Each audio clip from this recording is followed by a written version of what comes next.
Hello and welcome to the Stonewall Brigade Project Army Showcase video. And that can only mean one thing, that the Army is complete. So I began this project on February 6th. That was the date of the very first video in the series, the planning video. And in that time I have painted 96 minis, 13 horses, 1 cannon, and 1 dog in about almost 3 months. If you have not been following this project and you're just catching this one video, then we'll just mention that all of these minis are from Perry. They're a mix of metal and plastic.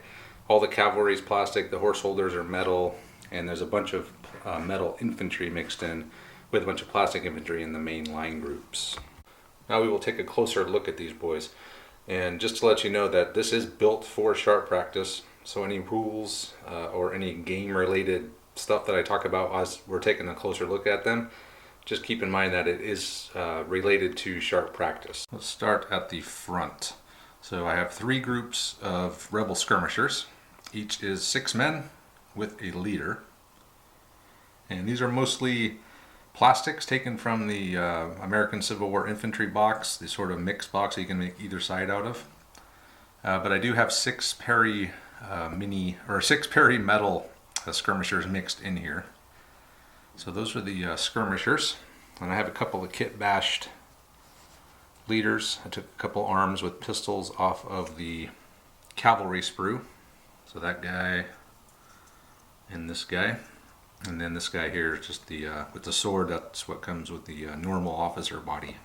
So skirmishers are really cool in sharp practice. They're my favorite unit to use in the game, just because of the capabilities they have and the freedom of movement they have. They get extra moves and they get bonuses to shoot. They're just really good in the game. They can be easily overwhelmed by groups of line, but that's to be expected of skirmishers. So that is my 3 groups of skirmishers. Next is the main body of the force, the line group, the main infantry force. And these are 5 groups of line, 8 men per group. And again, these are the mix of the Perry metal and plastic. Very ragtag, that's the look I was going for, and I think I've achieved that with various shades of grays, butternuts, tans, off-whites, blues. I have tons of different colors in here. So there's 5 groups of these guys. A couple of them got flags. These flags were in the Perry infantry box. And up here I have my command group. So this is my big man for the force. Not sure what his name is going to be yet, but he is the Jeb Stuart model from Perry.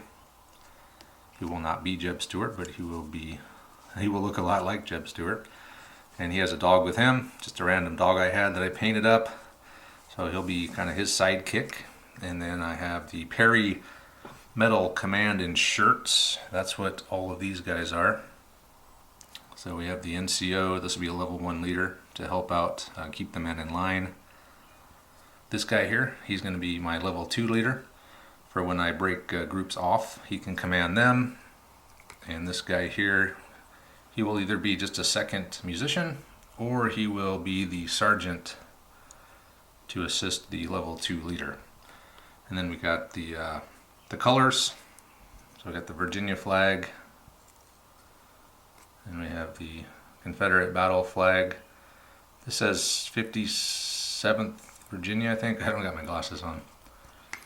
But the reason I got this kit is because it had the Virginia flag and the battle flag in one pack. They're from GMB, and I didn't want to buy 2 packs, so you can't really read it. So they're not necessarily the 57th Virginia, but that's what it says on their flag. And then we have good old Tyler Goodflower, my buddy Tyler here. He's the drummer boy since he's with the Signal Corps. And yeah, so we'll just take a quick look through the ranks here. I really wish that I would have just gone all Perry metal on these. The metal ones are just way better, way more crisp, way more detail. They're just far better in every way, except they are a lot more expensive, and I guess that is why they make the plastic box. So, but if I had to do it over again, I probably would just go with all metal. Moving along, we have the 12-pounder Napoleon. So this is the only artillery piece that I have. In sharp practice, you don't really need more than 1 cannon. And even with one cannon, you're not going to see it very often on the field. It's got the 5-man crew plus the leader, and the leader is going to be this guy here with the lanyard. And I have set these guys up in the aiming position. So this guy is the elevation, and then these two guys are help turn the cannon left or right, depending on what that guy says. So that is the 12-pounder. I went with the 12-pounder Napoleon. There's several different cannons in the box, but I went with that one. This is plastic, by the way. I just went with that one because in my reading, I've come to learn that that is the most common type of artillery that you would have seen in the Confederate Army. Moving along, we have the cavalry portion of the force. So cavalry is going to be 8 horses and 1 leader, or 8 guys on horses, I should say. 8 cavalrymen and 1 leader. So that's how we have it here. I got the 6 horse tray. That's the biggest tray I have. And then I just put the other 2 onto the side or in the front or something. They are all wearing the gray. I wanted them to have a more cohesive look to them than the pure ragtag that I did with the infantry. Plus, I just like the look of the gray top, so it's probably more early war these guys would be in, having such matching uniforms. But the pants are different. So I have all the same tops with the yellow facings, yellow collars. I did a couple of them with the traditional cavalry-looking pants with the yellow stripe. But I also have guys with brown pants, gray pants, stuff like that. My leader, so I just made this guy out of the box. He's wearing the Stetson. He looks a little bit different. He's got the higher boots. His uniform, he doesn't have the belts going across as much, just the sword. So he does stand out a little bit, which is important to be able to differentiate your leader in the game. And then over here I have 6 dismounted cavalry. So cavalry can dismount in this game, and they can leave their horses and take up firing positions or do whatever dismounted infantry would do. These are the Perry medals. Really cool model, or really cool. They too have some of the pants with the yellow stripe. I did not match them, or I did not paint them to match exactly these guys. So they're not going to be 1 for 1, as in this guy dismounts and he's in here. It's just a close approximation. And finally in the back here we have the horse holders. I just got this at the very last moment. It wasn't part of my plan. But Johnny was ordering some stuff from Perry, and I thought, what the hell, I'll get the horse holders. Could be, I mean, it's a cool model. It could be a jump off point. It could be used for many different things, an objective. It doesn't have to just be horse holders. But in the game, the way it's supposed to be is if these guys dismount, you put that where they dismounted, and these guys can go off where they're going. And if they ever want to remount, they have to make it back to these guys to be able to get back on the horses. And that is it. That is the Stonewall Brigade project completed in 3 months. I think that's kind of the time frame I gave myself at the beginning of this, was about 3 months. And they were quicker than I thought they were going to be. I thought doing the ragtag look was going to take a lot more time, but it really didn't. And it just makes me think how fast these blue bellies are going to be to paint up once they start on them, because they're all the same. So there's no variation. I mean, there's going to be some variation, but not nearly as much as there was with these guys. So I've had a lot of fun doing this. I've learned a lot about the Civil War, more than I've learned in the rest of my life combined. That's one of the things I love about this hobby is you get into it. So, I mean, I went full on into the Civil War once I started this project, and Stonewall Jackson, and mainly that I haven't really gotten past Gettysburg, so I don't really know a lot about what happened after that, very much at all. But I did learn a lot about the Shenandoah Valley Campaign, Chancellorsville, Gettysburg, all those early war battles, and they're really interesting. So I look forward to learning a little bit more about the later war when I do my Union Army. So yeah, I'd just like to thank everyone who's answered all my questions that I've come up with, and just supported me as I've done this, and encouraged me to keep going.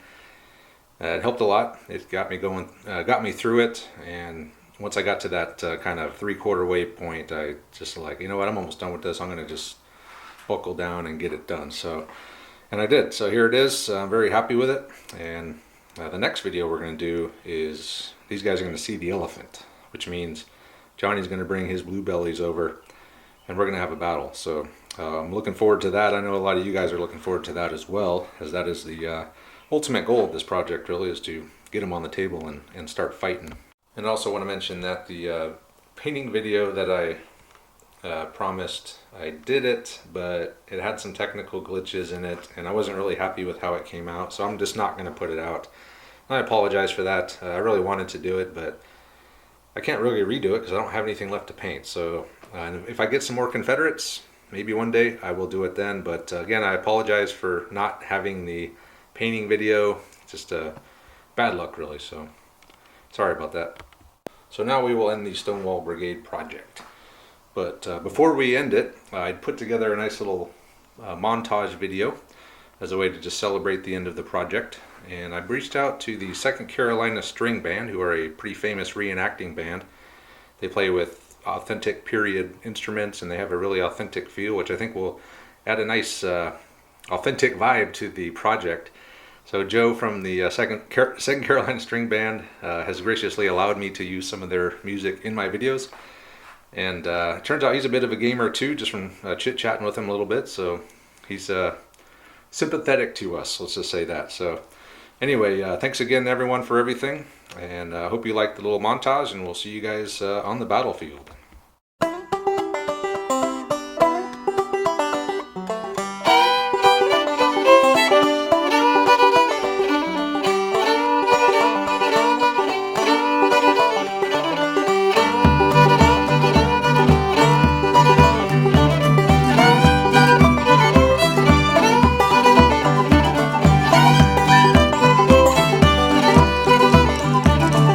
Back in the summer of '61, Stonewall Jackson's fame was won. McDowell marched across Bull Run and went back running to Washington.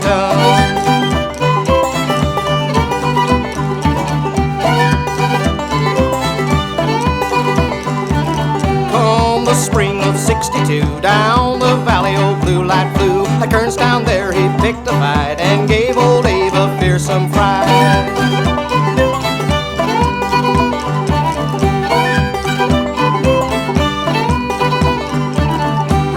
In the valley, Lincoln cries alarm. Jackson's in the valley, I'll fear do us harm. Jackson's in the valley, Stonewall is on the loose. Jackson's in the valley, all hell's a breaking loose.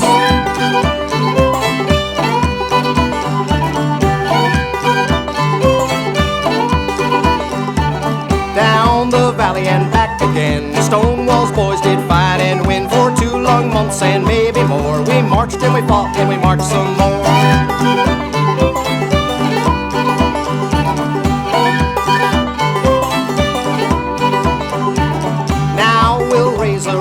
Yell, and we'll send them Yankees straight to hell. We'll give them creep shot, buck and ball. We'll march and we'll fight for old Stonewall.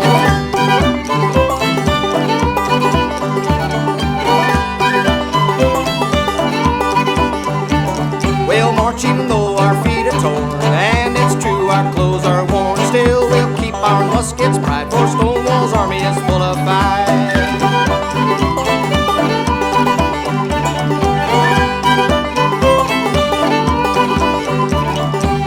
And Shields and Fremont too, from our valley they all withdrew. Jackson swept the valley clear, and